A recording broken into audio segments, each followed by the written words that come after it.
Good morning प्यारे बच्चों, कैसे हो? आई होप आप स्वस्थ होंगे, मस्त होंगे, व्यस्त होंगे, अपना काम कर रहे होंगे।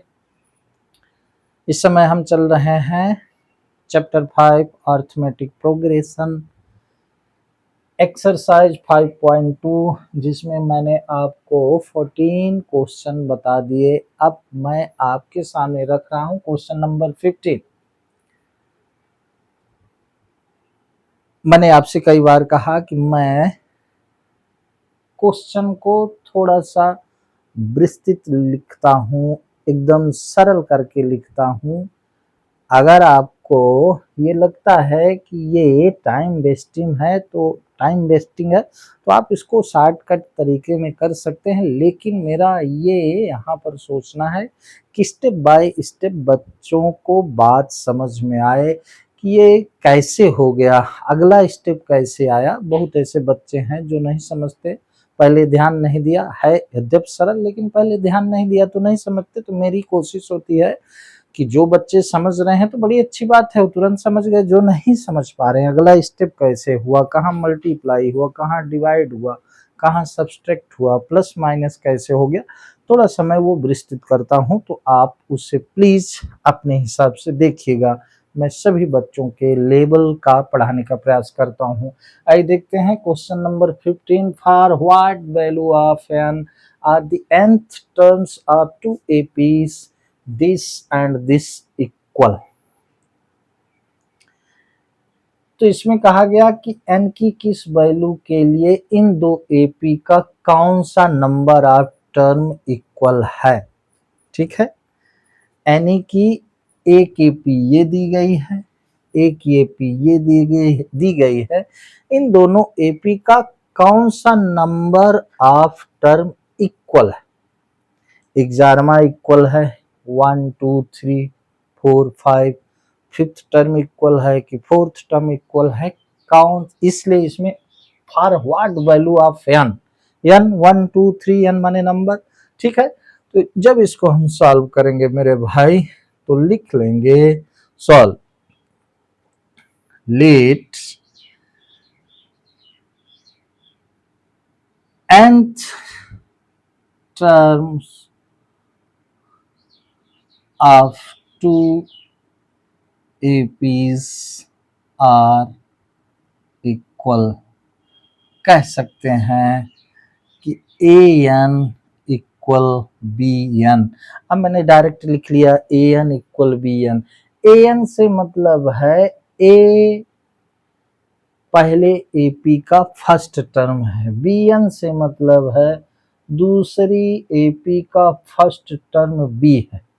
ठीक है, और फिर कॉमन डिफरेंस इसमें अलग अलग है तो हम एक का D1 मान लेंगे और एक का D2 मान लेंगे। ठीक है, let nth term of two APs are equal.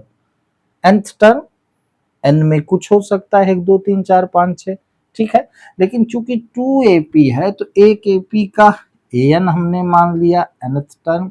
ठीक है, और एक एपी का हमने bn मान लिया। इससे मतलब है कि इसका b पहला टर्म है, b1 b2 b3 इस प्रकार से। ओके, कॉमन डिफरेंस दोनों का डिफरेंट है, अलग अलग है, होगा ही। ठीक है, सो अब देखिए a n is equal to a plus n minus 1 into D1 इसका मान लें, और इसका b plus n minus 1 into D2 मान लें। ठीक है,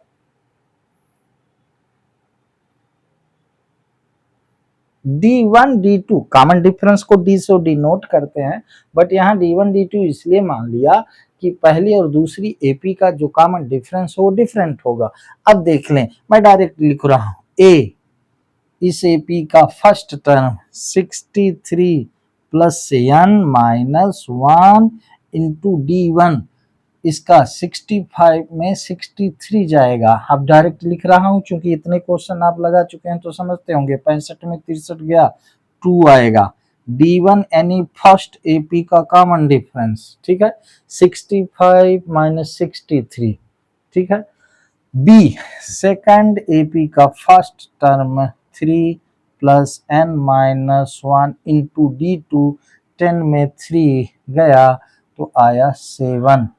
अब आप देखें इसमें n बचा, यही जो आ जाएगा तो इसी नंबर ऑफ टर्म की दोनों एपी का टर्म इक्वल होगा। ठीक है, तो 63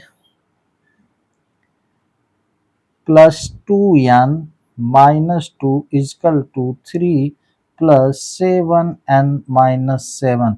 क्या कर रहा हूं भाई, 2 का n में मल्टीप्लाई किया 2n, 2 का 1 में किया 2, इसी तरह से 7n, 7 1 जा 7, एक तरफ वेरिएबल एक तरफ नॉन वेरिएबल, तो 63 - 2 - 3 + 7 = 7n - 2n। ट्रांसपोज करके सॉल्व कर रहे हैं। ठीक है, तो 63 पॉजिटिव है, 7 पॉजिटिव है, ऐड हुआ तो 70 हो गया, और ये -2 माने तो कुल मिला के 70 - 5 = 5n।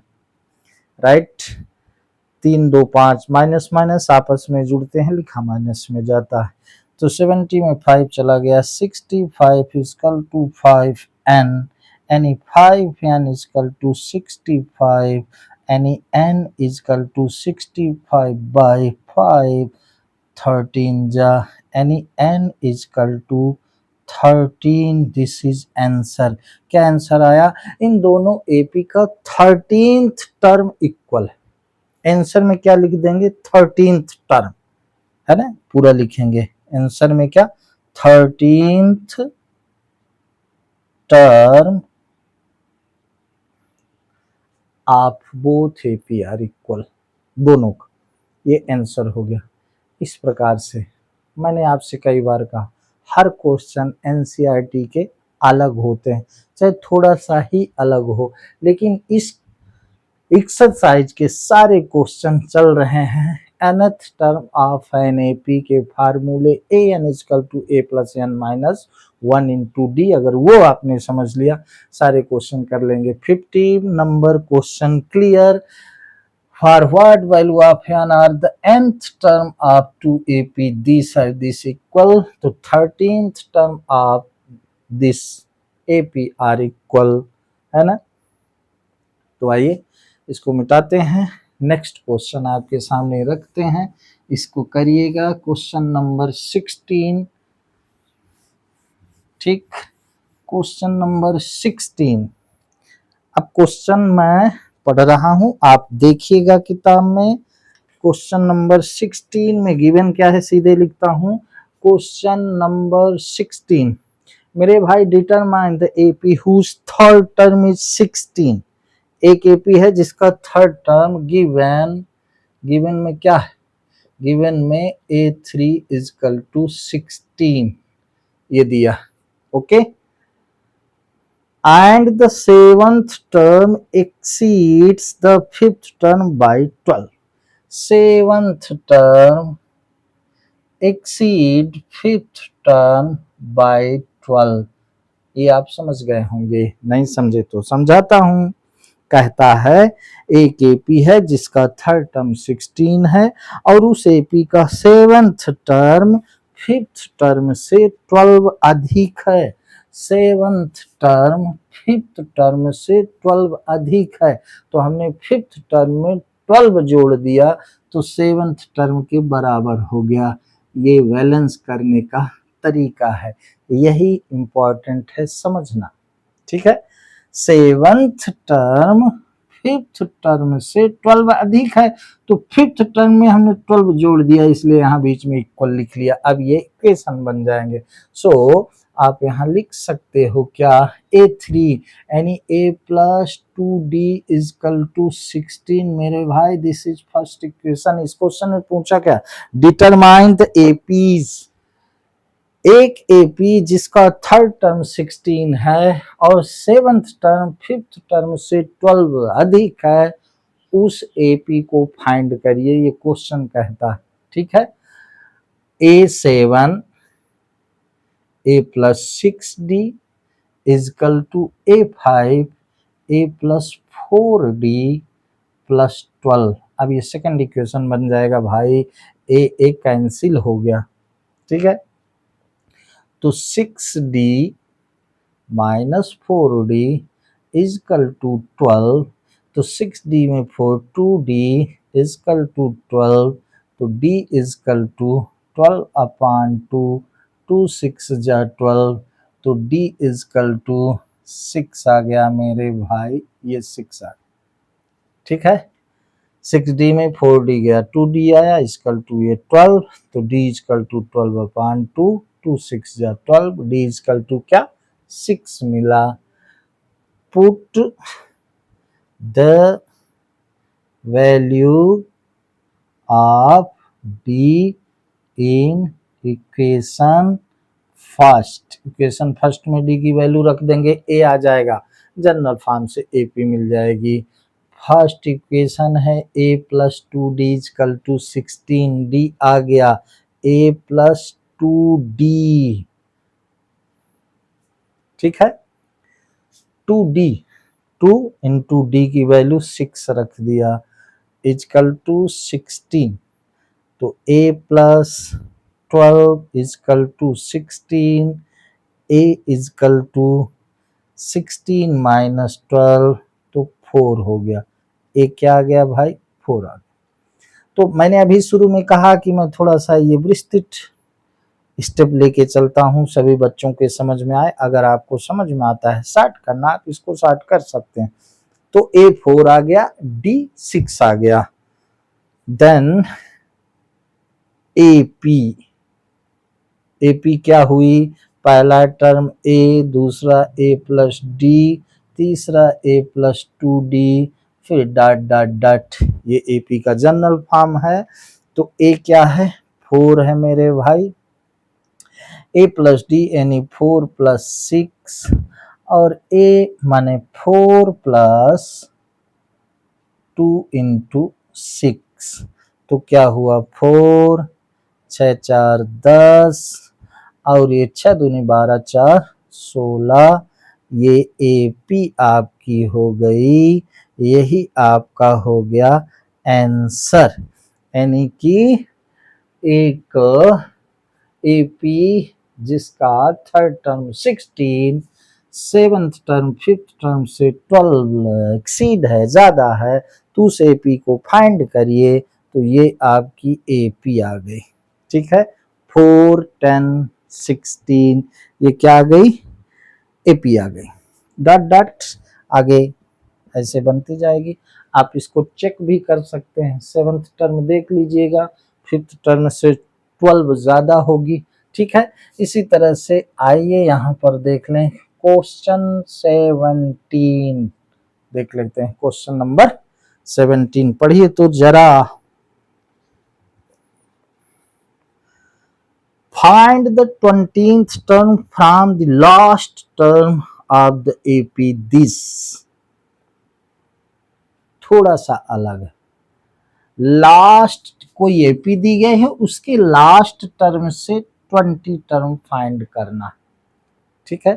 AP क्या दी गई है भाई, गिवन, सीधे सॉल्व कर रहे हैं 16, गिवन में AP दी गई है 3 8 13 dot dot dot, finite AP है, लास्ट टर्म इसका दिया है 253, लास्ट टर्म क्या दिया है 253, लास्ट टर्म से 20th टर्म फाइंड करना है, तो लास्ट टर्म से अगर nth टर्म फाइंड करना है तो इसके लिए फार्मूला, ठीक है, formula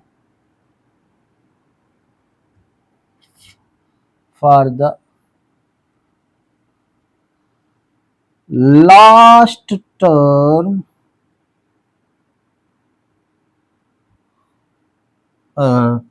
nth term from the last term, formula for the nth term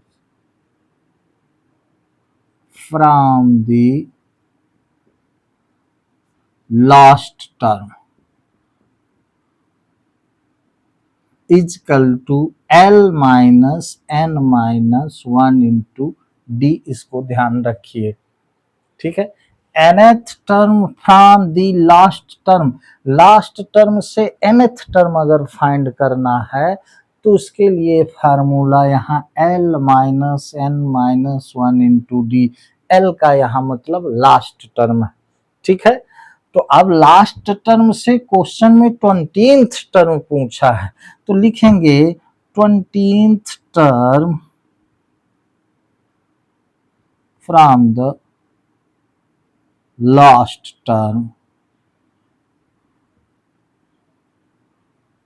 equal to L क्या है मेरे भाई 253, 253 माइनस N 20th टर्म, तो N यहाँ 20 हो गया, 20 माइनस 1, D क्या है 8 में 3 जाएगा तो क्या आएगा 5, ठीक है। गिवन ये है तो यहाँ हियर ऐसा आप लिख सकते हैं, बट कोई जरूरी नहीं, हियर A इजकल टू 3, तो A का तो रोल ही नहीं है तो यहाँ लिख दें तो कोई दिक्कत नहीं, A equal to 3, D equal to आप लिख सकते हैं 8 माइनस 3 इजकल टू 5, और L इजकल टू 253 यहाँ लिख सकते हैं। Formula for the nth term from the last term equal to L minus N minus 1 into D। तो 20th टर्म इस क्वेश्चन में पूछा है, find the 20th term, 17 question पढ़ें तो find the 20th term from the last term of the AP, this क्या होगा, तो L लास्ट टर्म, तो last term 253 minus N 20th term, चूंकि 20th टर्म पूछा है 20 माइनस 1 इंटू, ठीक है। तो 253 माइनस 20 में 1 चला गया 19, 19 5 जा 95, ये थोड़ा सा अब यहाँ मैंने डायरेक्ट कर दिया है ना, 20 में 1 जाएगा तो 19 आएगा, 19 का 5 में मल्टीप्लाई, 19 5 55 है ना। तो अब आप घटा दिए तो 13 में 5 चले गए 8, 14 में 9 गए 9 5 14, एक बच्चा, ठीक है। तो 20th term, 20th term from the last term is 158, this is answer। क्या हुआ, इस एपी जो गिवन है इसके लास्ट टर्म से 20th टर्म 158 होगा। ये ध्यान रखिएगा कि nth term formula nth term from the last term, nth term from the last term, तो सीधा सा है, जहां A होता है वहां L हो जाता है, A प्लस है यहाँ माइनस है, इसमें टोटल माइनस साइन है दो, तो ठीक है। तो इस तरह से ये 16 और 17 क्वेश्चन आपके सामने बोर्ड पर, आइए इसको आप करिएगा प्लीज। अब आगे चलते हैं क्वेश्चन नंबर 18 में, मैं मिटा दूं इसको, ठीक है। तो ये लास्ट टर्म से nth टर्म फाइंड करने का फार्मूला प्लीज ध्यान रखिएगा। वैसे उसी एपी को आप उल्टा लिख दें तब भी फाइंड कर सकते हैं, कोई दिक्कत नहीं, वो तो कॉमन सेंस है, लेकिन सीधा सा अगर आपको लगाना है तो आप लास्ट टर्म से nth टर्म फाइंड करने का सीधा फार्मूला ही लगा दें। क्वेश्चन नंबर 18 कहता है मेरे भाई, क्वेश्चन 18 कहता है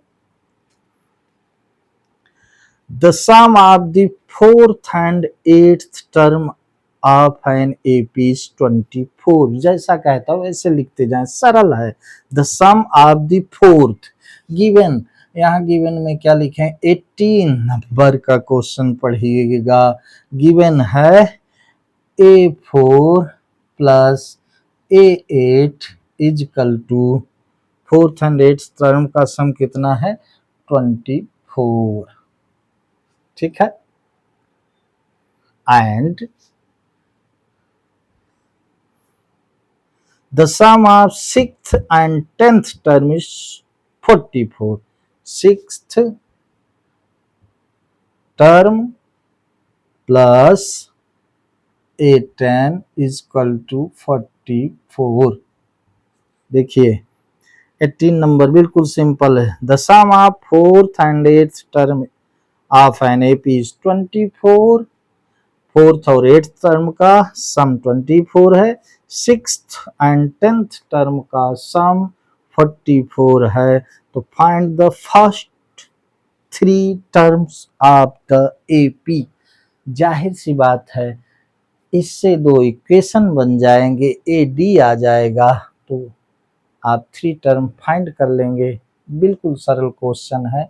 करें तो ऐसा A4 A10 जनरल फॉर्म में लिखेंगे कि A4 को हम क्या लिखेंगे, A plus 3D plus A plus 7D equal to 24. पहला A4 है तो A plus 3D general form में, A8 है 8th टर्म है तो A plus 7D equal to 24. अब देखिएगा ये हो गया 2A plus 7 3 10D is equal to 24. इसको छोटा करना हो 2 कॉमन ले लो, A plus 5D equal to 24. 2 से इसको काट दो, 12 आ गया, तो आ गया A plus 5D equal to 12 first equation. चाहे तो सब्स्टिट्यूशन मेथड का प्रयोग करते हुए आप इसको ऐसा भी लिख सकते हैं, A equal to 12 minus 5D first equation ले लें. अब इनसे A की वैल्यू लेकर के अब सेकंड में फिर रख देंगे. नाउ देख ले, नाउ क्या हो गया, A6 plus A10 is equal to 44 दिया है, तो A6 A plus 5D plus A plus 9D equal to 44 मेरे भाई. ठीक है, तो 2A plus 14D is equal to 44. अब आप समझ रहे होंगे ए जुड़ा तो 2A, 5D 9D जुड़ा तो 14D इजकल टू 2. अगर हम कॉमन ले लें तो A plus 7D equal to 44. 2 हमने कॉमन लिया तो 2 22 20 बाई दूना 4, तो ये A plus 7D equal to 22. Right. Second equation मान लो, put the value of A from equation first in equation second. Equation first से A की वैल्यू सेकंड में हम रख दें तो क्या आ जाएगा, तुरंत D आ जाएगा. ठीक है, now put the value of A in equation second. Equation second में A की वैल्यू हम रखते हैं, इधर देख लें, A plus 7D equal to 22 है. A की वैल्यू यहाँ सब्स्टिट्यूशन मेथड का प्रयोग कर रहा हूँ, 12 माइनस 5D, तो सीधे लिखते हैं 12 माइनस 5D A के स्थान पर रख दिए, plus 7D equal to 22. 7D में 5D चला गया, 2D आ गया इजकल टू 22 माइनस 12, तो 2D इजकल टू 10 आ गया. 2 में 2 गए 0, 2 में गए, है ना, तो D इजकल टू क्या आ गया भाई, 2 5 जा 5, है ना. अब D की वैल्यू फर्स्ट इक्वेशन में रख दो, है ना.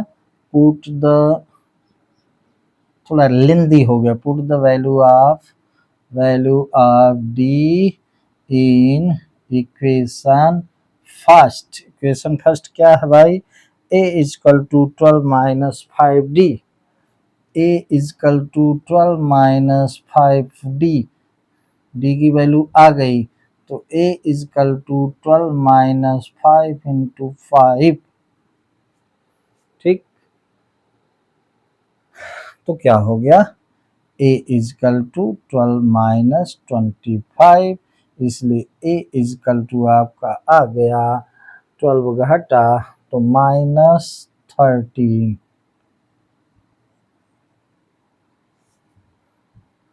तो फर्स्ट 3 टर्म, क्वेश्चन में कहता है find the first 3 term. First 3 term a plus D, a plus 2d, देख लें इसी को, a क्या है -13, तो -13a प्लस डी क्या है 5, -13 प्लस 2 इंटू डी, 5, तो -13, 5 में 13 गए, -8, 5 दूनी 10, 10 में 13 गए, -3, this is answer, this is answer मेरे भाई। -13, -8, -3, this is the first 3 term of question number 18 according to, है ना। क्वेश्चन नंबर 18 कहता है find the first 3 term of the AP, जहां ये दिया था कि 4th एंड 8th टर्म का सम 24 है, 6 एंड 10 टर्म का सम 44 है। इसमें करना क्या है, 2 इक्वेशन बना लेना है, जैसे मैंने जनरल फॉर्म में लिख करके ये 2 इक्वेशन बनाए। एक इससे बन गया a plus 3d, a plus 7d equal to 24, और एक इससे बन गया इक्वेशन। इक्वेशन बनाने का मतलब है कि a और d मिल जाएगा। जब a और d मिल जाएगा तो किसी एपी के टर्म मिल जाएंगे। तो एपी का जनरल फॉर्म, टर्म का जनरल फॉर्म है a plus D, a plus 2d, हमने a फाइंड किया था 13, ये 13, a plus D, a 13 plus d 5 है। इस तरह से 3 टर्म मुझे मिल गए, ठीक है। तो इस तरह से क्वेश्चन नंबर 18 थोड़ा सा लेंदी है, प्लीज इसे करने का प्रयास करिएगा, प्रयास करिएगा, नहीं करिएगा ही, थोड़ा सा बड़ा है। ओके, मैं इसको मिटा देता हूँ। ये क्वेश्चन नंबर 18 कंप्लीट। 2 क्वेश्चन और बच्चे जो आपके सामने रखता हूँ। इस तरह से आज 5.2 आपका कंप्लीट, ठीक है। पढ़िए question number 19। Subbarao started work in 1995 at an annual salary of ₹5,000 and received an increment of ₹200 each year. In which year did his income reach ₹7,000?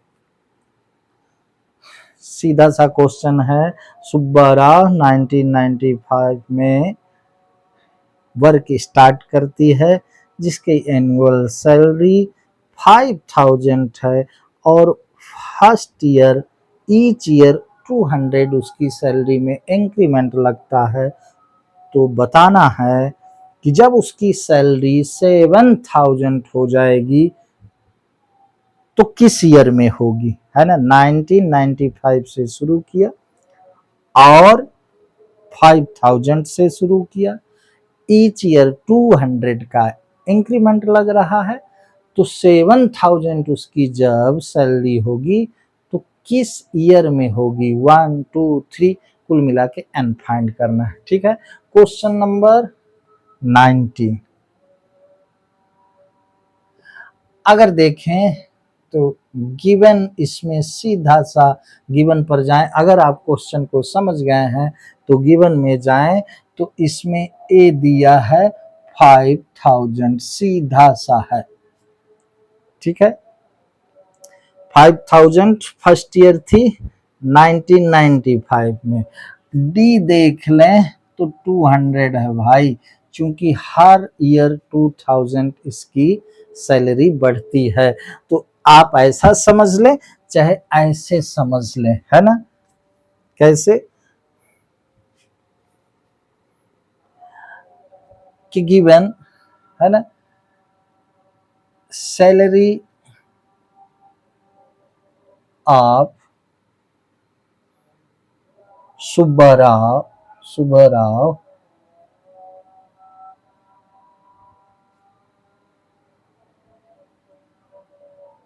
Each year.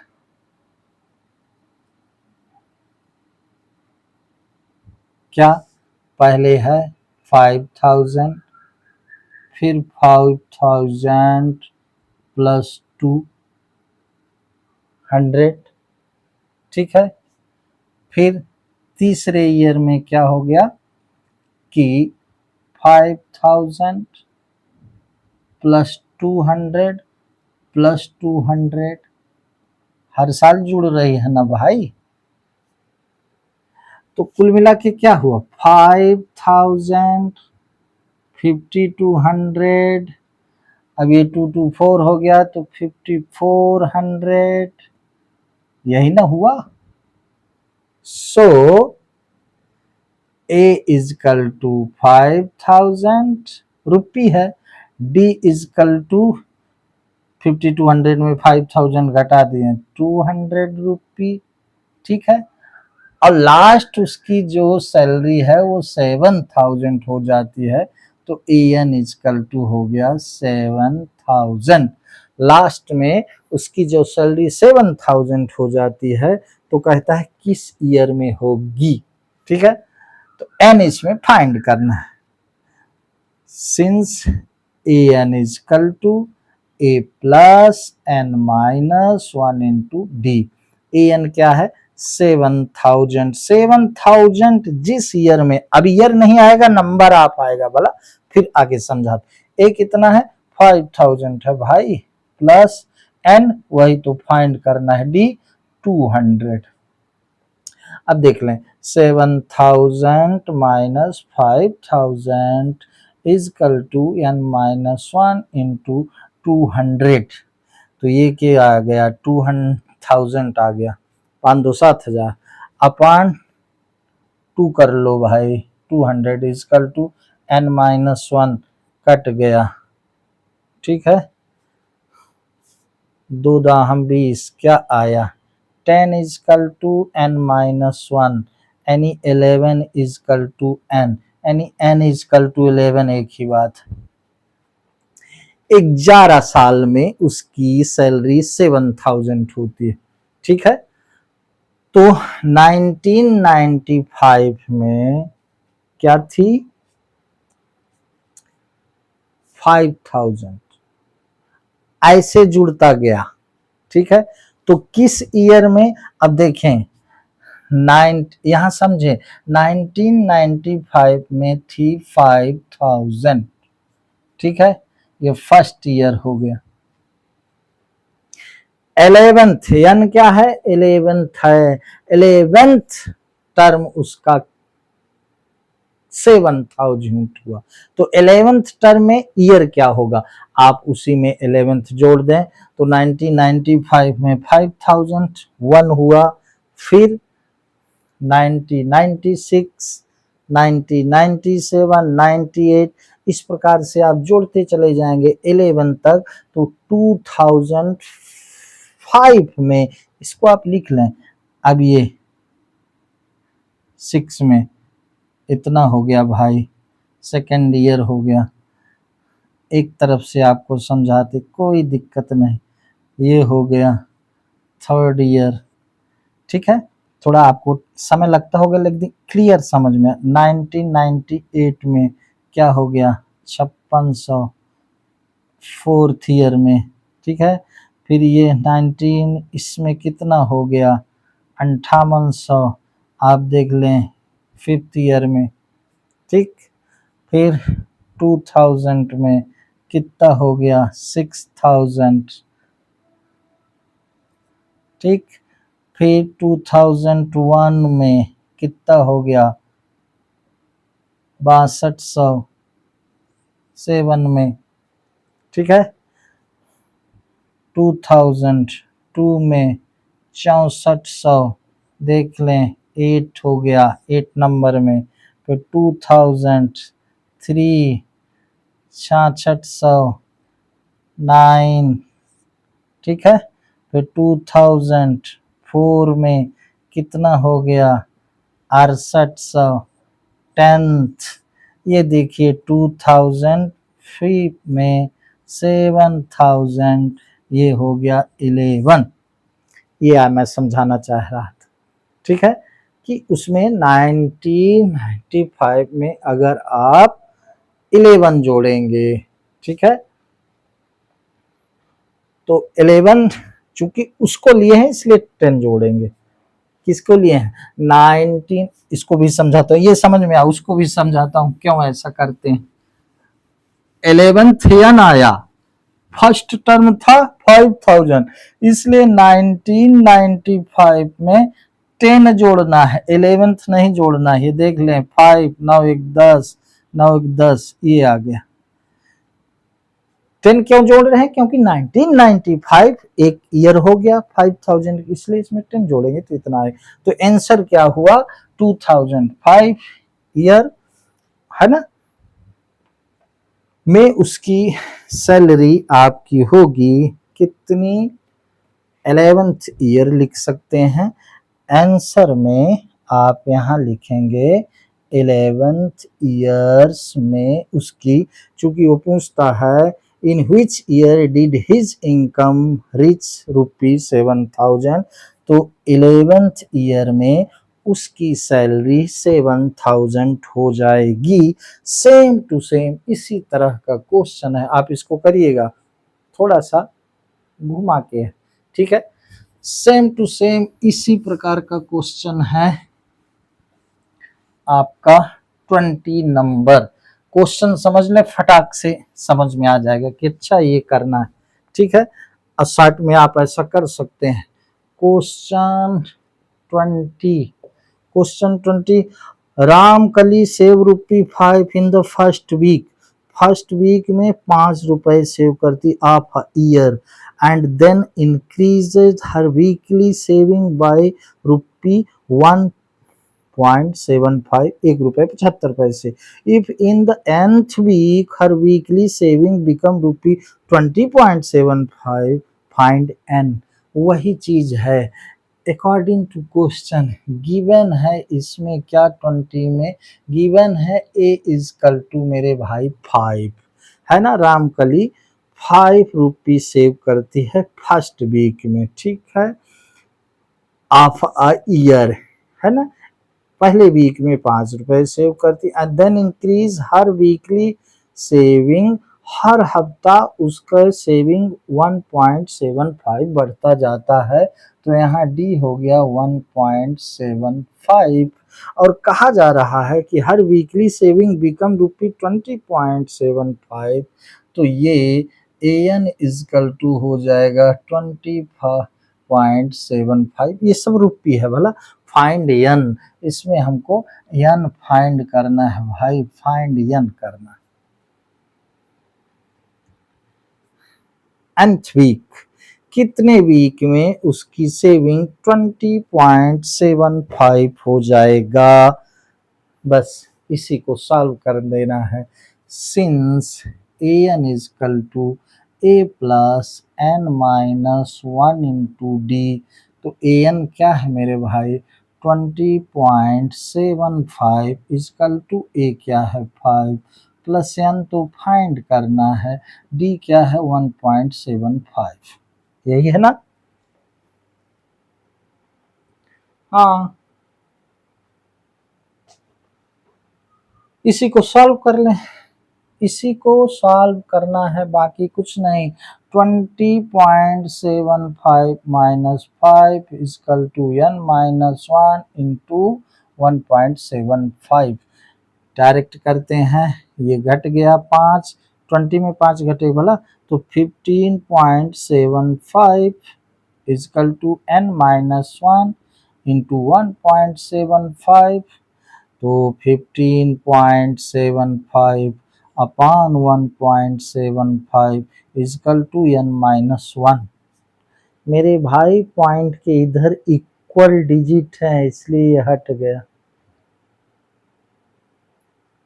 हट जाएगा ना, चूंकि पॉइंट के इधर इक्वल डिजिट हैं इसलिए हट जाएगा सीधा सा। अब आप 175 9 जा जाएगा करके देख ली, 9 अपना 45, 9 सत्ते 63, 4 67, 9 इक्यानम 9 6 15, 175 9 जा 1575 होगा। तो 9 equal to n minus one, तो 10 इजकल टू n। आपका आंसर हो गया मेरे भाई क्या, 10 वीक, है ना। सीधा सा फाइंड n क्या आ गया, 10 आ गया, सीधा 10 आ गया n। क्वेश्चन कहता है कि 10 वीक में उसकी वीकली जो सेविंग होगी 20.75 हो जाएगी। ठीक है, तो इस तरह से ये 19वां और 20वां क्वेश्चन सेम था, उसमें परेशान होने की जरूरत नहीं है। मैंने आपसे कई बार कहा सबसे ज्यादा इम्पोर्टेंट है मैथमेटिक्स में प्रश्न को समझ लेना, फिर उसको गणितीय विधि में, न्यूमेरल में, कहें तो अलजेब्रिक एक्सप्रेशन में अगर उसको इक्वेशन में रिप्रेजेंट करना आ गया तो फिर बिल्कुल सरल है। ठीक है, इसको हमको समझने का प्रयास करना चाहिए, गिवन क्या है, फाइंड क्या करना है। वैसे मैं आपको बता दूं एपी बहुत सरल है, ठीक, आगे चल के विस्तृत रूप में है, लेकिन इस साल परिचय है। तो अगर आप अभी ईमानदारी से गर्मी में आप थोड़ा थोड़ा कोशिश करेंगे तो मैं आपको भरोसा दिलाता हूं कि आगे चलकर बेहतर से बेहतर क्वेश्चन आरडी शर्मा और एग्जाम्पलर के क्वेश्चन आपके सामने रखूंगा। सो प्लीज प्यारे बच्चों, आज बस इतना ही। अगर मेरा बताने का ये तरीका आपके समझ में आता है, अच्छा लगता है, मेरे बताने में कुछ गलत लगता है, आपको समझ में नहीं आता, उसको भी कमेंट्स बॉक्स में जरूर लिखें और मेरे वीडियो को लाइक करें और मेरे गणित के channel you can do math को सब्सक्राइब करें। मैं आपको भरोसा दिलाता हूं कि मैं जून जुलाई के अंदर लगभग 75% मैथ आपका कंप्लीट कर दूंगा। आज बस इतना ही। जय हिंद।